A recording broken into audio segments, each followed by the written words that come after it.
I waited for them to leave, changed every lock, and installed security cameras.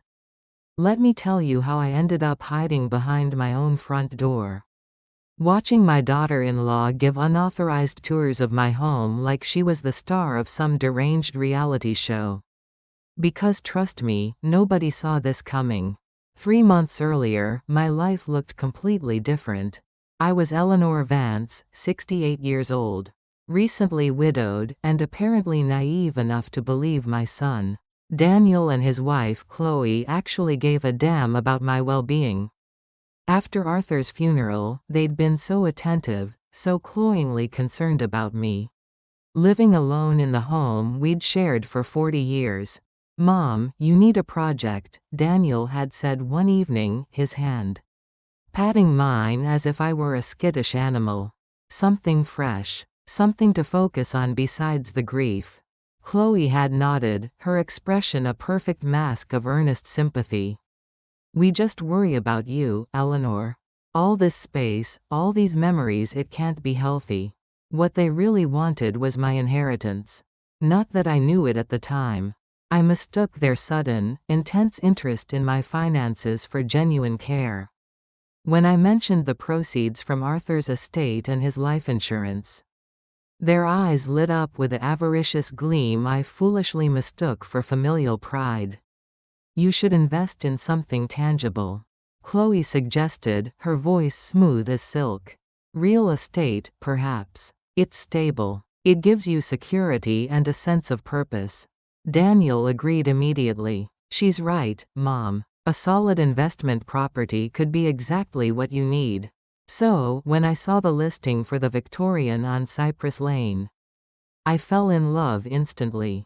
It was a grand, slightly faded lady of a house, with a wraparound porch, 7 bedrooms, 4 baths, and enough space for the family I dreamed of having around me again. I could imagine Christmas mornings, summer gatherings on the vast lawn, Daniel and Chloe finally having a reason to visit for more than a hurried cup of coffee. The asking price was astronomical, but Arthur's careful planning had made it possible. Here's where I made my first smart decision in months. A quiet, nagging voice told me to keep the purchase quiet. Maybe it was the way Chloe's smile never quite reached her eyes when she talked about money. Maybe it was a lifetime of intuition finally screaming to be heard.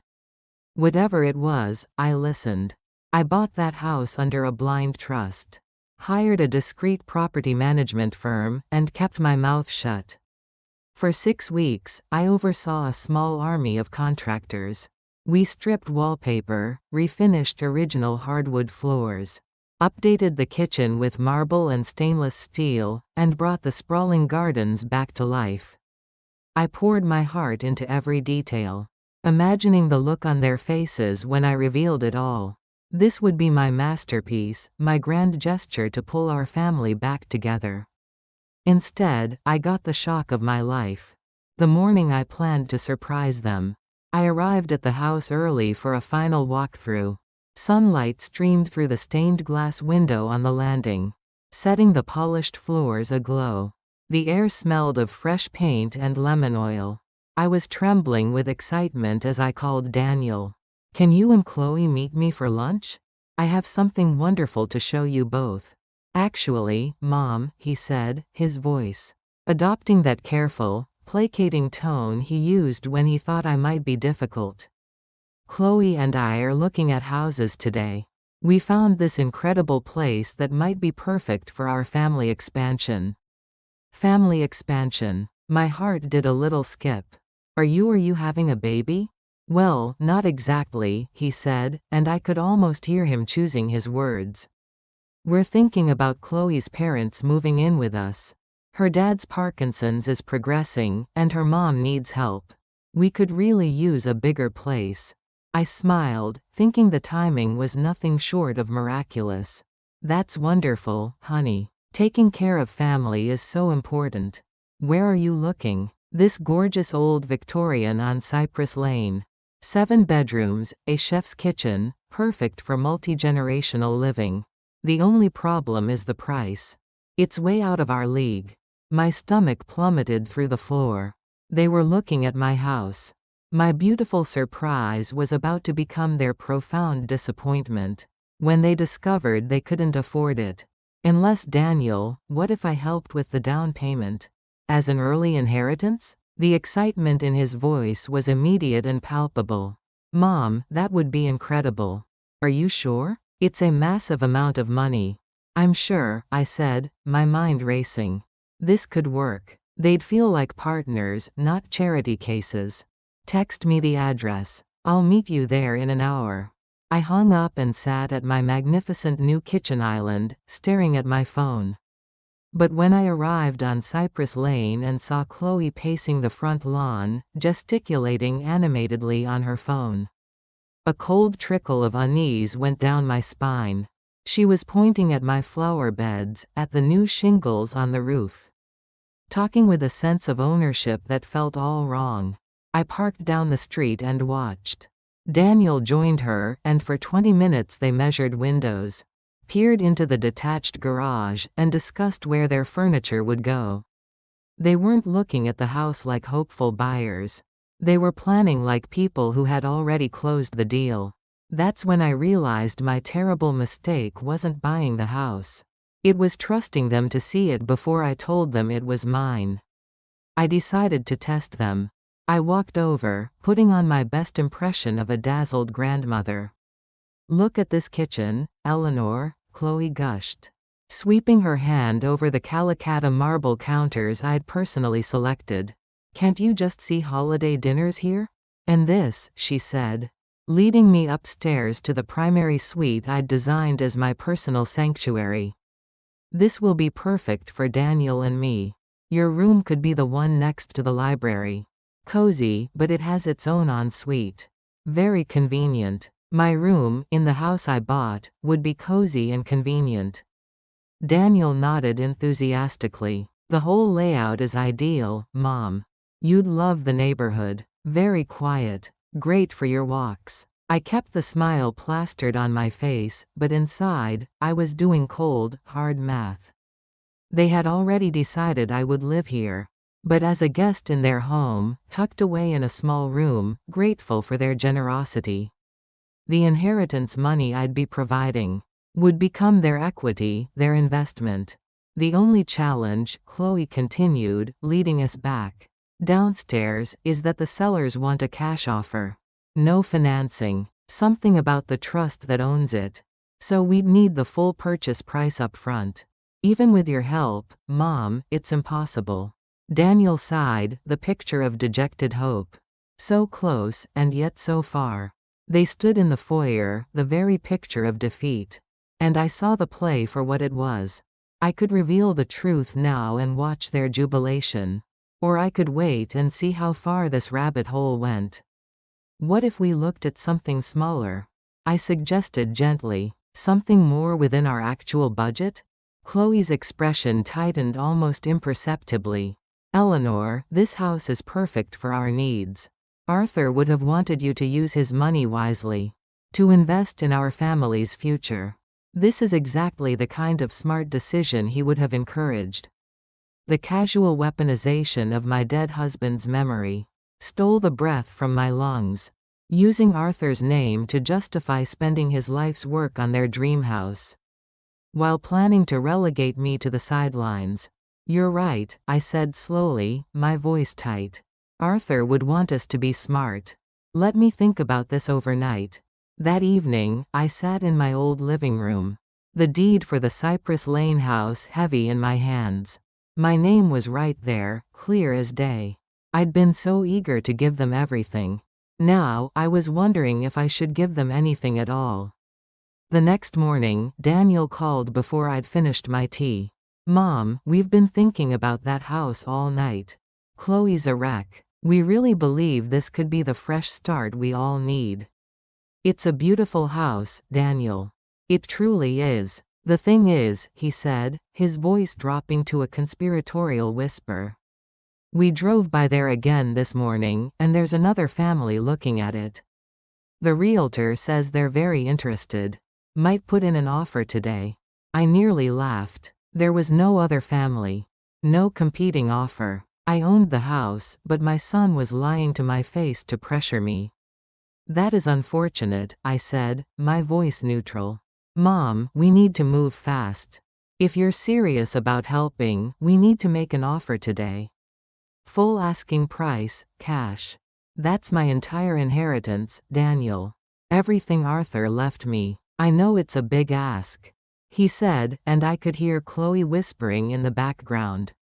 But think of the return. Property values are soaring there. And you'd have a beautiful place to live. With family right there to look after you. Look after me. In my cozy room. While they built equity with my money. Let me call the realtor directly, I said. If I'm investing this much, I want to speak to them myself. A pause. Mom, Chloe's already been handling the communication. She's built a rapport with the agent. Maybe it's better if she. Daniel, I interrupted, my voice firm. If I'm writing a check for over $400,000, I will be speaking to the realtor myself. After I hung up, I immediately called the property management company.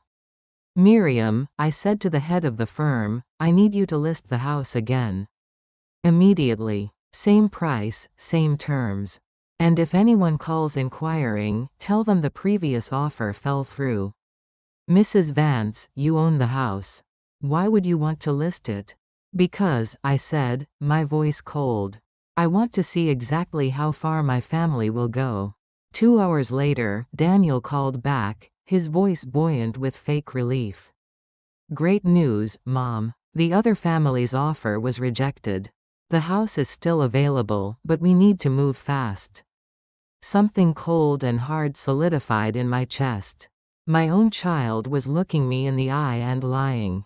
Wonderful, Daniel. Set up a meeting with the realtor for tomorrow. All 3 of us should be there to discuss terms. Actually, he said, hesitating, Chloe thinks it might be better if you wire the money first. Then we can handle the details. Of course, she did. The next morning, I received the most manipulative text message of my life. Mom, terrible news. The sellers accepted another offer. We lost the house. Chloe is devastated. She was so excited about finally having space for her parents. And creating a real home for you and for the future grandchildren. I'm sorry we couldn't make it work. I stared at my phone in my old kitchen, surrounded by moving boxes. Because here's what Daniel didn't know. I'd spent the previous evening packing, not to move into the mansion with them, but to move into it alone. I texted back, my fingers steady. That's very disappointing. I'm sure something else will come along. Within the hour, Chloe called. Her voice was thick with tears that sounded about as genuine as a $3 bill. Eleanor, I'm so sorry. I know how excited you were about the house, too. Daniel told me you loved the library. And the idea of a big kitchen for family dinners. Interesting. I'd never mentioned the library. These things happen, Chloe. The realtor said the other buyers might still back out. She said, the hope in her voice meticulously calibrated. If you're still interested in helping us, we could stay in touch with the agent. See if it becomes available again. I almost admired the sheer audacity. Create false despair, then dangle false hope. Keep me on the hook. I'll think about it, I said, and ended the call. That afternoon, I drove to Cypress Lane one last time before moving in. I wanted to savor the moment of walking through my front door as the rightful owner. But as I turned onto the street, I saw Chloe's silver SUV in the driveway. I parked down the block and watched. Chloe was walking around the side garden with a woman I didn't recognize, pointing at the bay windows, gesturing toward the perennial borders I'd just planted. She was giving a tour. They spent 20 minutes outside before Chloe walked to the front door.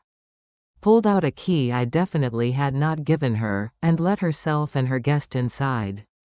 I sat in my car, a cold fury building with every passing minute.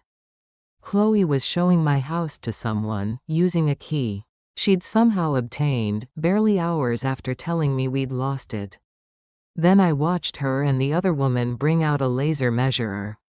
They were measuring my living room, my dining room, planning furniture arrangements for a house Chloe thought belonged to someone else. Unless she knew something I didn't. I called the property management company. Miriam, has anyone contacted you about accessing the Cypress Lane property recently? No, Mrs. Vance. You're the only one with keys. We've had no viewing requests since you had us take the listing down.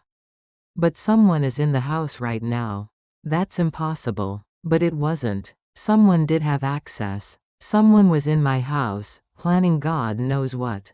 I made a decision that would change everything.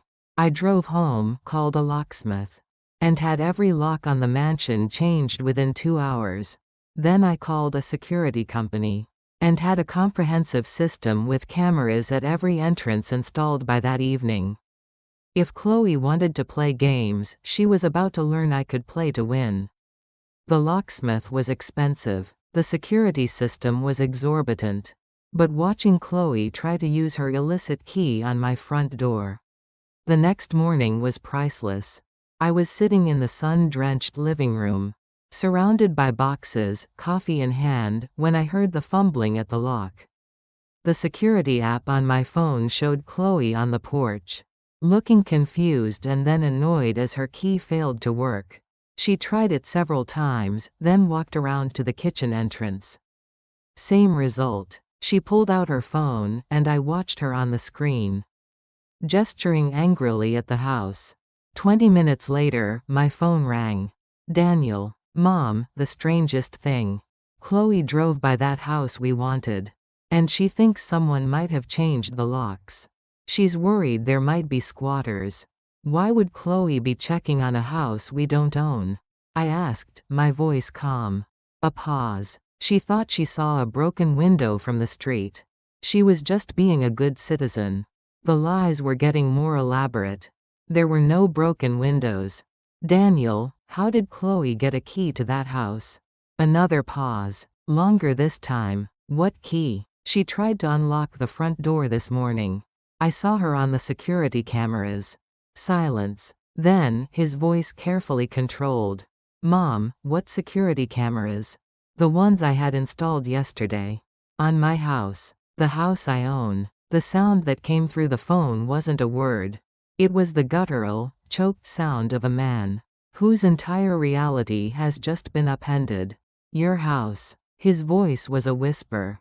The house I bought 8 weeks ago with Arthur's money. The house I've been renovating. While you and Chloe plotted to manipulate me into funding your purchase of it. The silence stretched so thin I could hear his ragged breathing. Mom, we need to talk. Yes, Daniel, we certainly do. But first, I think you need to explain to your wife that trespassing is illegal. Even when you think you're clever enough to get away with it. That evening, as I sat in my formal dining room, eating Thai food off a paper plate, I thought about how different this moment was from what I'd planned. I should have been hosting a celebration dinner. Instead, I was alone, watching security footage of my daughter-in-law's attempted break-in. Waiting for my son to explain his betrayal. But here's the thing about finding yourself at rock bottom. The only way left to look is up. Daniel arrived at 8 p.m. sharp, looking like he'd aged a decade in a day. Chloe wasn't with him. Mom, I don't even know where to begin. How about with how your wife got a key to my house? He sank into the armchair I'd reupholstered in a rich emerald velvet. The one I'd chosen for its comfort and durability. The irony was not lost on me. She befriended the assistant at the property management firm. Told her she was your daughter-in-law, that you'd asked her to check on the renovation progress while you were dealing with your grief. He couldn't look at me. The assistant gave her a key for family access. I had to admire the sheer gall, even as it made my blood run cold. So, Chloe has been monitoring my purchase for weeks. She found out about it almost immediately. The title company called to verify something. You must have left your phone at our place that day. Chloe answered. She told them she was your power of attorney handling the estate. The lies were breathtaking in their scope. I never gave her power of attorney. She knows that. But the woman on the phone didn't ask for documentation. Chloe got enough information to piece it all together. I poured a glass of Pinot Noir, noting with satisfaction that my hand was perfectly steady. A year ago, this would have shattered me. Now, it just felt like a grim confirmation. So instead of talking to me, you decided to manipulate me into funding your attempt to buy a house I already owned. Daniel's face crumpled. It was Chloe's idea. She said if we confronted you, you might get defensive or secretive. She thought if we could make you think it was our idea to buy the house, you'd feel good about helping us. That you'd want to be part of it. Help you buy a house from myself. We didn't think you'd actually want to live here alone, he said, a desperate plea in his voice. Chloe figured you'd eventually want to downsize, move to a condo. We could then buy it from you at market value. You'd get your money back, plus appreciation. Everyone would win. I stared at my son, this man I'd raised to be decent and honest, and saw a stranger. Daniel, listen to what you're saying. You planned to trick me into giving you the money to buy this house from me. And then later, convince me to sell it to you? Do you understand how that sounds? When you say it like that, it sounds like fraud, because that's what it is. He put his head in his hands. We never meant for it to go this far. Chloe just got excited, started planning. I pulled out my phone and played the security footage from that morning. Chloe trying her key, jiggling the handle. Peering in windows, her face a mask of frustration. This was part of the plan? The next morning, Chloe called me directly. All pretense of sweetness was gone from her voice. Eleanor, Daniel told me about your little revelation. I think there's been a massive misunderstanding. I understand perfectly. You attempted to defraud me. That's a vicious accusation. We were trying to find a solution that worked for everyone. A solution where you get a mansion, and I get a small room and the privilege of funding it. You're twisting everything. We never wanted to hurt you. Chloe, you impersonated me on a phone call to obtain private financial information. You fraudulently acquired keys to my property. You've been showing my house to strangers. What part of that was for my benefit? A long, cold silence. Then her voice changed, dropping the facade completely. Fine. You want to play it this way? You bought that house to manipulate us. You knew we were looking in this area. Knew we needed space. You bought it to dangle it in front of us like a carrot, then snatch it away. That's cruel. The projection was so stunning I actually laughed. Chloe, I bought this house as a surprise gift for your family. I was going to hand you the deed. Right. That's why you kept it a secret for 2 months. I kept it a secret because I wanted it to be perfect before I surprised you. Another pause. Prove it. I'm sorry. Prove you bought it as a gift? Show me the paperwork that says you intended to transfer ownership to Daniel. In that moment, I understood. Chloe could not conceive of a generous act that didn't have a hidden, selfish motive. She lived in a world of transactions, not love. I don't need to prove my intentions to you, Chloe. But I can prove you trespassed. Repeatedly. Daniel is your son. Family has a right to respect. You lost that right when you chose to lie and scheme. The call ended with her hanging up on me. 20 minutes later, Daniel called. Mom, Chloe's really upset. She feels like you're punishing her for caring about our family's future. Daniel, your wife committed multiple crimes. She is not the victim here. Couldn't we all just sit down? Talk this through? Find a way to make this work for everyone? I looked around my beautiful, peaceful home, at the life I was building for myself. Daniel, I'm done making things work for everyone else, at the expense of myself. For 2 weeks, the calls came in a predictable pattern. Daniel in the morning, full of guilt. Chloe in the afternoon, alternating between bargaining and anger. Joint calls in the evening, a united front of manipulation. Then, the big gun. Mom, Chloe's pregnant. It stopped me cold. Pregnant? She just found out. We weren't going to tell anyone yet. But with everything going on, his voice carried a weight I recognized. This wasn't just news, it was a strategic deployment. Congratulations. I'm happy for you both. The thing is, he continued, the pivot. Masterful, with a baby coming, we really need to settle this. The stress, it's not good for her. Or the pregnancy. And there it was. The ultimate leverage. Daniel, I understand you need more space. There are many lovely, affordable houses. But Mom, this house is the one. Chloe's already picked out the nursery colors. She's emotionally invested. I hung up and called my lawyer. Lydia, I said, if this escalates, I need to be ready. Mrs. Vance, based on what you've told me, your daughter-in-law may have committed identity theft, fraud, and trespassing. Do you want to press charges?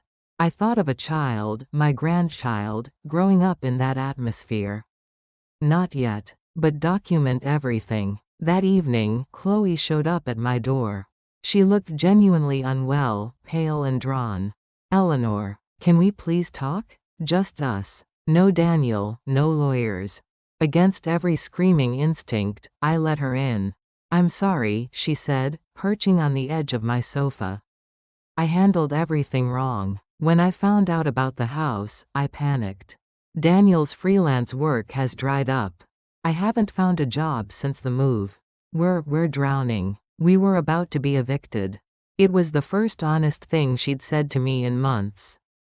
Why didn't you just ask for help? Because you've already done so much. The deposit on our apartment, the loan for Daniel's car. I was too ashamed to ask for more. I understood that feeling. The pride that makes you choose a terrible lie over a humble truth. So instead of asking, you chose an elaborate fraud. I thought if I could make it seem like your idea to help us, you'd feel good about it instead of resentful. I thought I was protecting your feelings. Her confession should have softened me, but it only made me angrier. Underneath the apology was the same condescending assumption that I was too fragile and foolish to handle the truth or direct generosity. Chloe, I am a grown woman. I don't need you to protect me from my own decisions. I know that now. I made a mistake. You committed several crimes. You lied to my son. She flinched. Daniel doesn't know about all of it. What doesn't he know? She looked around the room, at the life she'd tried to steal. He doesn't know I was planning to have you sign the house over to us. For tax purposes. My father's an accountant. He said an early inheritance transfer would save a fortune in estate taxes. I thought, after we were all living here, I could suggest it. A cold dread settled in my stomach. Explain. I thought if you refused, I could suggest that, given your age, it might be prudent to transfer major assets to protect them from potential nursing home costs later. It's just smart planning. Every word was a nail in the coffin of our relationship. It wasn't a desperate scheme.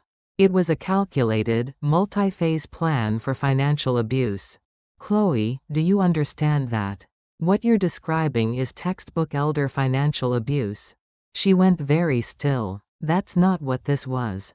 What else do you call systematically? Planning to trick an elderly relative into signing over her assets? I was trying to help our family.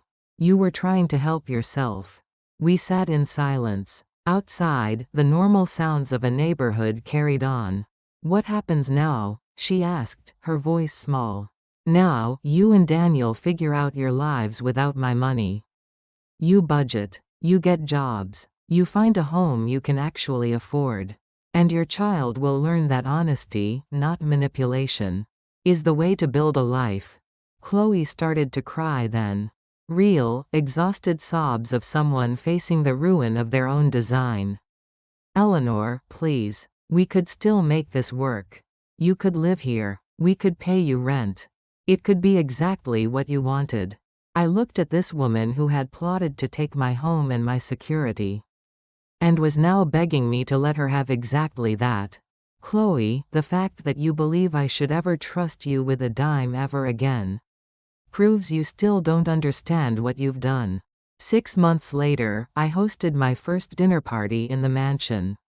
Not for Daniel and Chloe, who had moved into a small rental and were, I heard, in intensive couples counseling. Not for Chloe's parents, who had found other arrangements when their daughter's promised paradise vanished. I hosted dinner for my neighbors. The retired professor next door who'd brought me a welcome tart. The young artist across the street who'd asked for gardening advice. The couple down the lane with the twin girls who sometimes drew me pictures. These people, who owed me nothing, had shown me more authentic kindness than my own blood. Daniel and I were working, slowly and painfully, on a new honesty. He called every Sunday. He'd apologized, truly and abjectly, and was struggling to understand how he'd become complicit. Chloe had the baby, a little boy. I visit him once a month, with Daniel present. She is civil, coldly so. I see in her eyes the unshakable belief that I am the villain who deprived her of her destiny. The final, chilling piece came from my lawyer. Eleanor, I did some digging after our last conversation. This wasn't Chloe's first time. Her maternal grandfather signed over his commercial property to Chloe's mother under nearly identical circumstances. Urgent tax advice, protecting it for the family. He died penniless in a Medicaid facility. The pattern was clear. It was a learned behavior. A family tradition. What happened to the property? Sold immediately after the funeral. The proceeds bought Chloe's parents a villa in Portugal. I thought of how close I'd come. If I'd been just a little more trusting, a little more lonely, a little less stubborn, I would have shared that grandfather's fate. Instead, I was sipping wine in my dining room, surrounded by friends who wanted nothing from me but my company. My phone buzzed. A text from Daniel. Mom, Chloe wanted me to ask if you'd consider being the baby's guardian in our will. You know, if anything ever happened to us. I stared at the message. The sheer, breathtaking audacity. The assumption that after everything, I would step in to raise her child in the shadow of her betrayal. I texted back, my fingers calm. I would consider it if Chloe completes a certified financial ethics course. And you both commit to a full year of family therapy. With a therapist of my choosing. His response was almost immediate. She says that's unreasonable and invasive. We just need a simple yes or no. I deleted the conversation. I went outside to my garden, to the earth I owned and tended myself. Some people never learn. But some of us learn exactly enough to save ourselves. And sometimes, that's the only victory that matters.